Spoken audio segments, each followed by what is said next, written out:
something I'd like to talk about in the future on the spiritual adventure of owning a business and how the spirituality involved in entrepreneurship.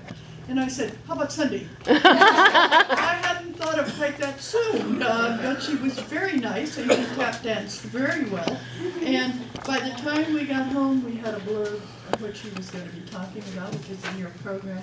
And it was so delightful to have somebody not say, oh, I'll have to think about it, oh, I'm too busy, oh, I don't know what I can do. And there she was. And now here she is. Yeah. Yeah.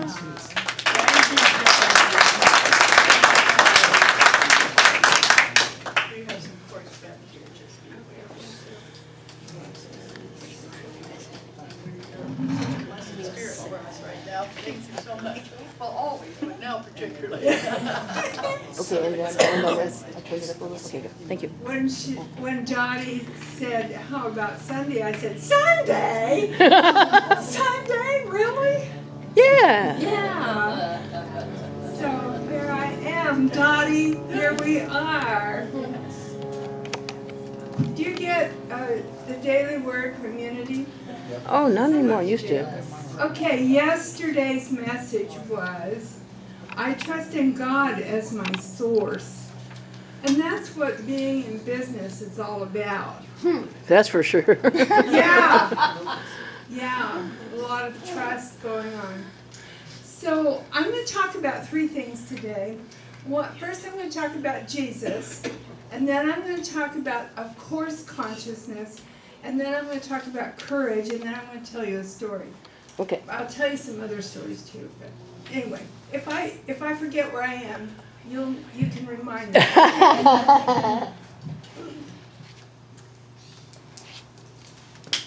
see. I like to stand up here. Okay. Keep pulling. Here it comes. So first of all, I want to talk about Jesus. Because Jesus said, ask and you'll receive. For all who ask, receive. Right? Yes, that's what Okay. the book says. Now, I want to tell you something. You may not know Jesus. You may not have studied Jesus. You may not have heard of Jesus. You may not believe in Jesus. And you may be mad at Jesus. But I'm going to ask you a favor. I want you to believe in Jesus until 12 o'clock today. Okay?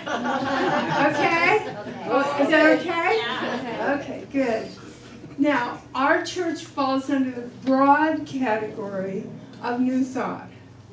The new thought was that God is inside of each one of us, and because God is inside of each of us, all things are possible.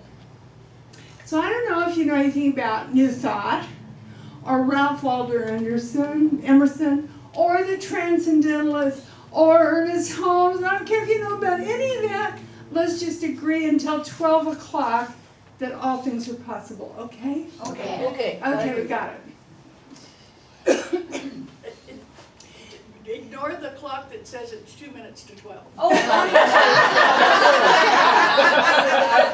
okay, why change it? So leave it fast. So we were in the family camp at Yosemite Valley, and with my grandchildren. And the way that works is there's a cement block wall, and we have one side, and another family has the other side. Have any of you ever camped there? Yeah, it's a lot of fun, especially for kids. You know, you get electricity, and you get a bed, and you bring everything else. So it's a lot of fun. So we've been there for 2 days, and I asked my 15-year-old grandson, PJ, are you having a good time? And I expect him to say, yo, Grandma, it is so special, and it's just wonderful. And he said, well, there's no girls. I said, really? I can't meet any girls. I said, okay. So a little light goes on, and I say, wait a minute. Ask and you'll receive, because all who ask receive, right? And all things are possible, right? Okay, so I explained that to him. And I said, so tonight before you go to bed, I want you to say that I can meet girls anywhere, even in the family camp in Yosemite. Okay? He said, how's that going to happen? I don't know. All I know is that all things are possible, right?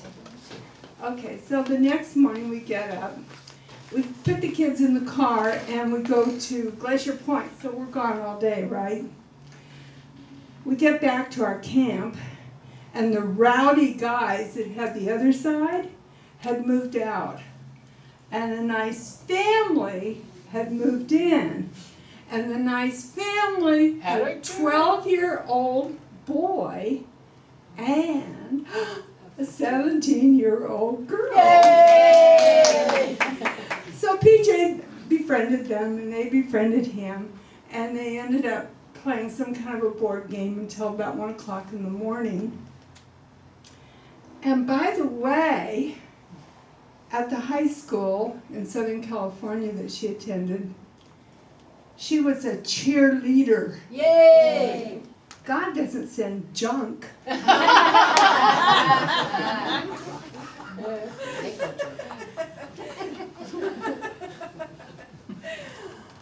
Okay. Of course, consciousness. Do you remember when you were 14 and people started asking you, do you drive? And you said, well, not yet. I'm not old enough. And then, yeah, I'm not supposed to, but how many of you did anyway? Okay. So 15, no, not yet. 16, I'm thinking about it. And then you realize that your friends are getting their license, right? So you're making the plans, you go down and you start studying. And then you find somebody with a car.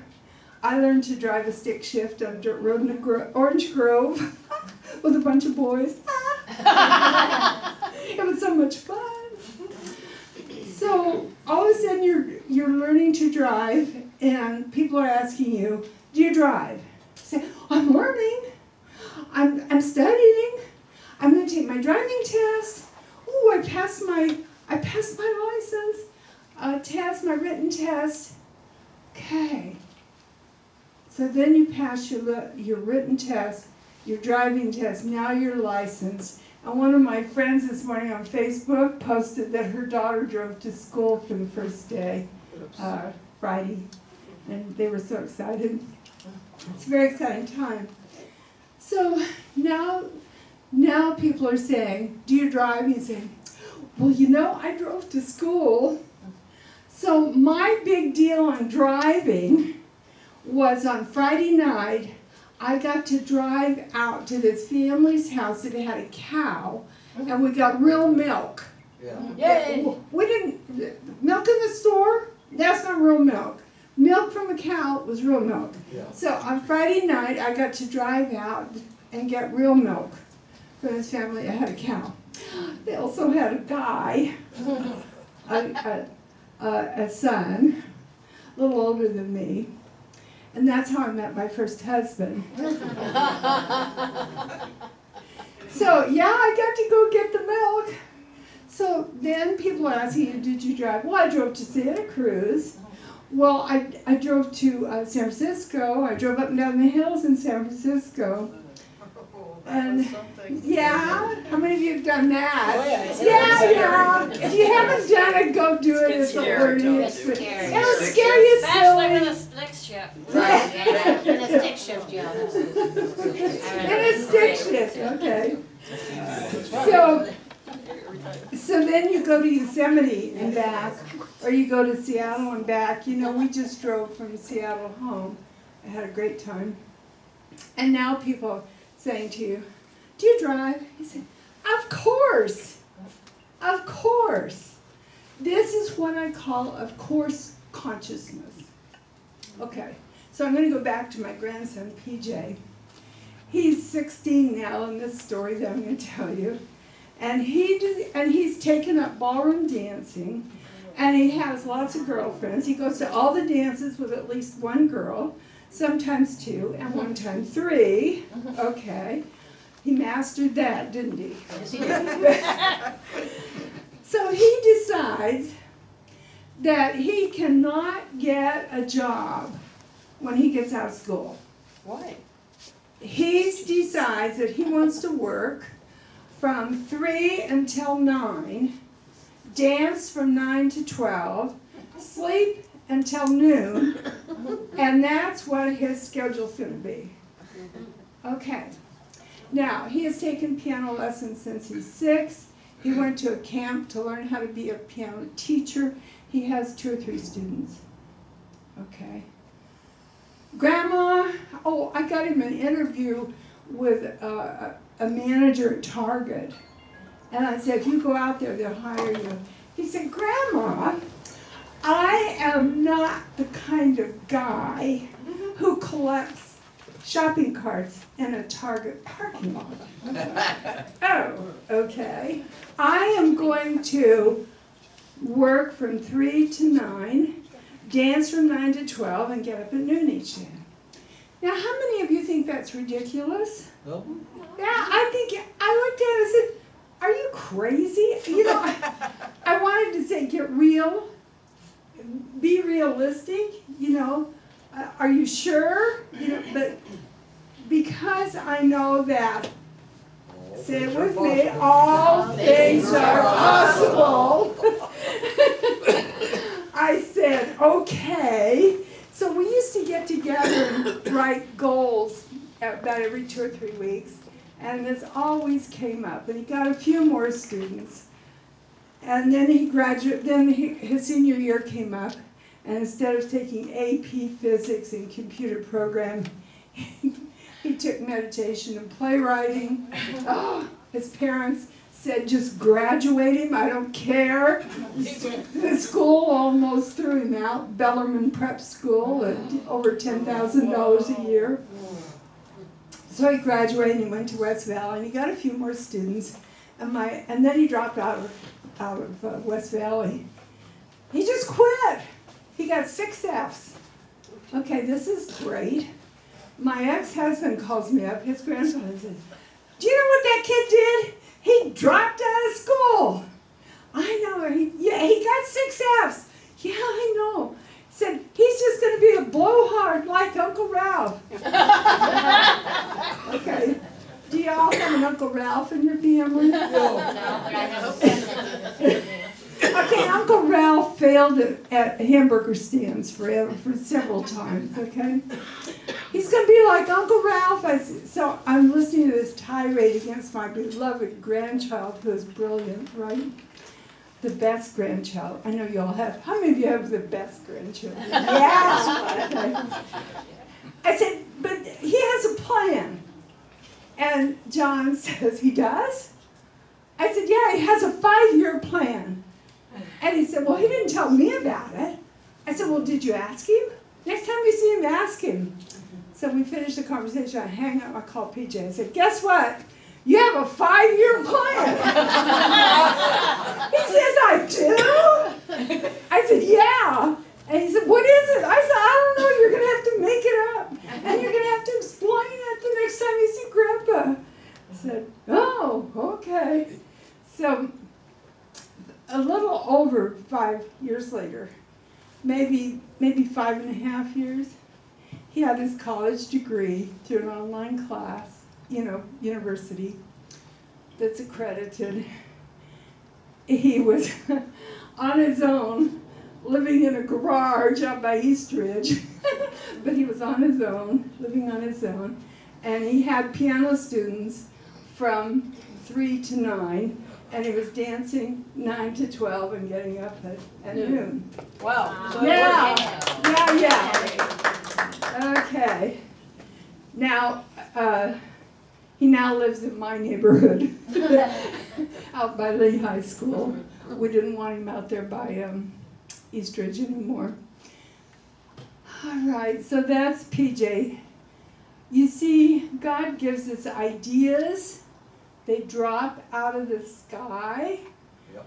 but the implementation comes on earth through effort. All right? He didn't like the way the piano books taught kids. It's too slow, Grandma. I hated piano because it was so slow. Guess what he did? He wrote a whole new program. In 6 lessons, he has kids playing their favorite song. Yeah. He has 2 families where he has 2 kids, mom and dad. So he drives to their home and gets 4 lessons. And he now starts at noon. Oh, you know why he starts at noon? He discovered income tax. The hard way. So he now goes, so about a year ago, he said, you know, Grandma, I want to send my kids to Stanford. Really? Here we go again. Is that impossible? Nope. Okay. So, and I want a home and a family, and I can't do it with this. With this, you know, working all these hours. I can't, it won't work. I said, so what are you going to do? So his mom found him a job at HP doing analysis on spreadsheet. You know his report to that? I'm just not the kind of guy that analyzes spreadsheets. Do you know I'd have to get up at 7 and be at HP at 8 and stay there all day? Okay, so what are you going to do? I'm going to write an app and sell it online for music teachers to help them schedule their students and get their payments, okay? And the whole thing. Okay, so my reaction is, are you out of your mind? You skipped the programming class in your senior year. I said, have you ever taken a class on writing program or, you know, computer programs? I read a book. Okay, I read a book. That's a good start. Okay, so that was a year ago. So he gave up dancing. No. Not totally. Okay. I mean, he now dances about 3 times a month instead of 3 times a week. And then 3 times a week he's programming his app. Yes. And he's telling me that by Christmas he'll have it ready for people to try. Okay? You see, we get ideas. And then and they fall into our brain, into our mind, into our being, and into our meditation. Ideas fall into us out of the sky, plop. How do you implement? How did he implement? He gave up dancing and studied programming and practice. That's the work on the ground. So now, do you have your own business, PJ? Of course I do. I teach piano. Are you going to stay in that forever? Well, I'm working on something new. See, he's still in that process of learning how to get there. But do you think he'll get there? Yes. Yeah. Our family just despairs. Oh God, that crazy kid. Okay, courage.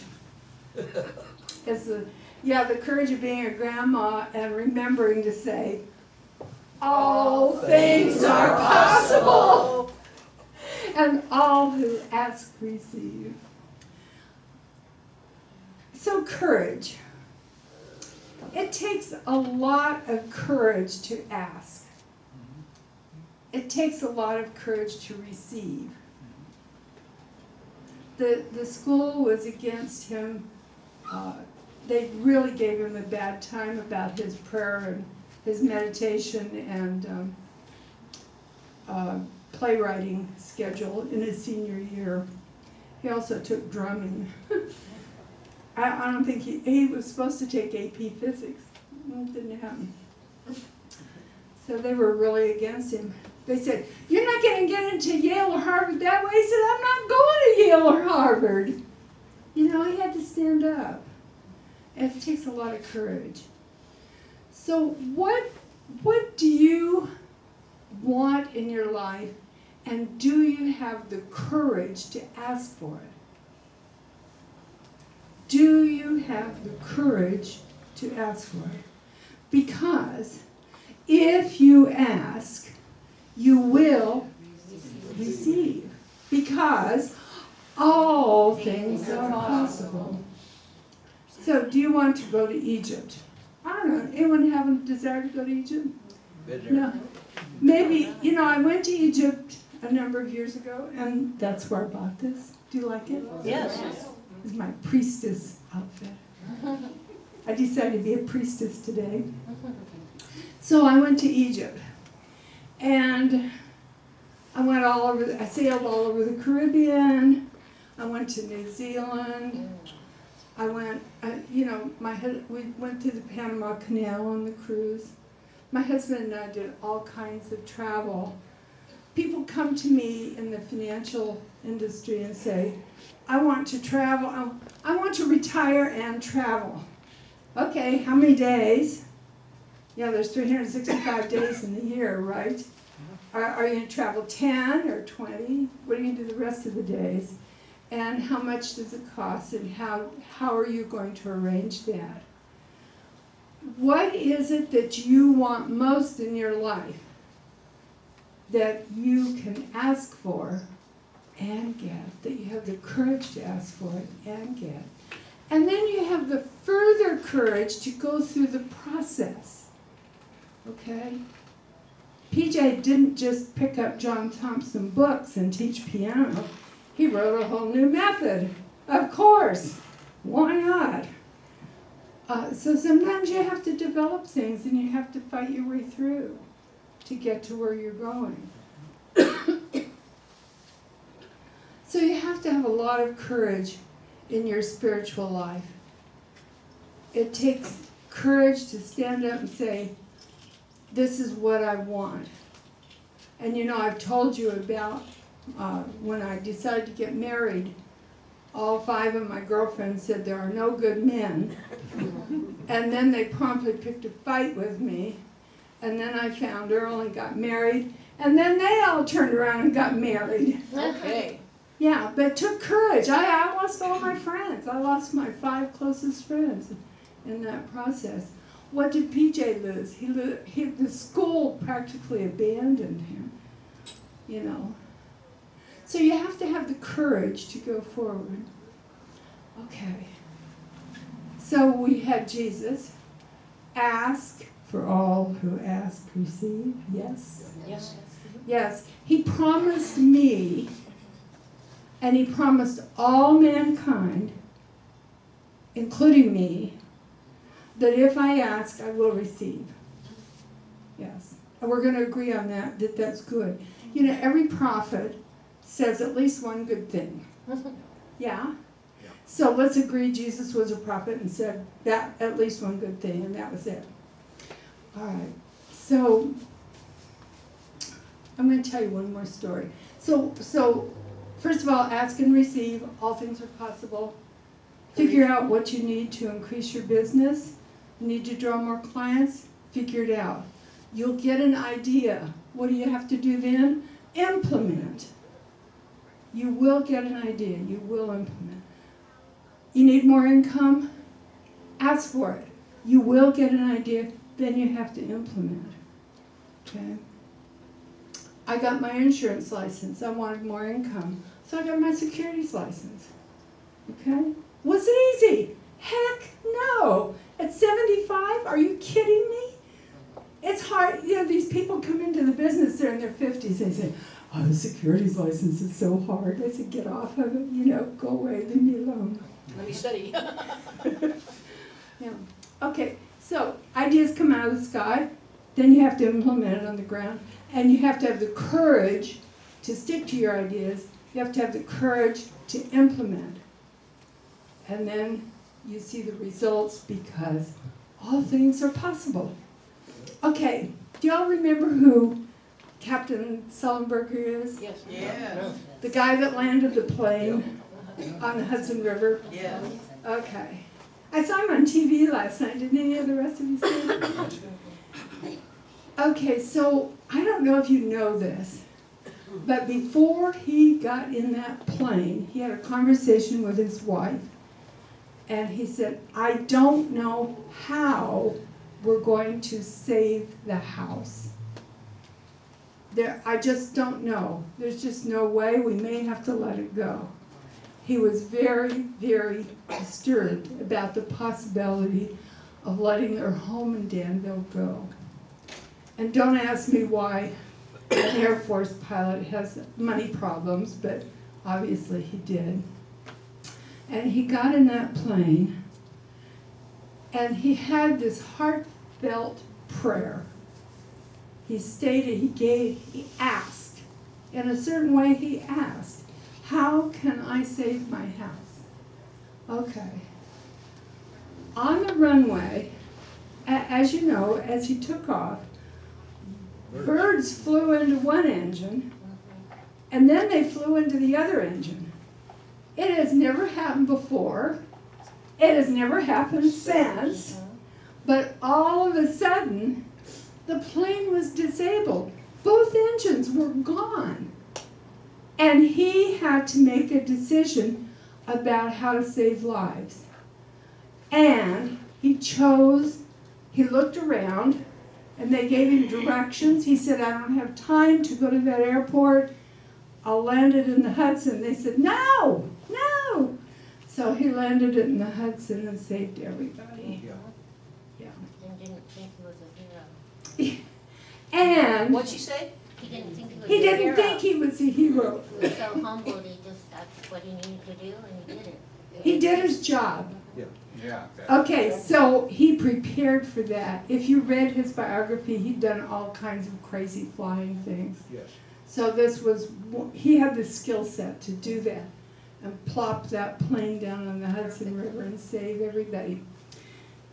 Okay, after that, he got a book deal. Do you think he got some money with the book deal? Book was made into a movie. Oh, there you go. Do you think he got some money for that? In the interview. He does speaking engagements. Do you think he got some money for that? Yep. Oh, I'm sure he still has that house, if that's the house he still wants.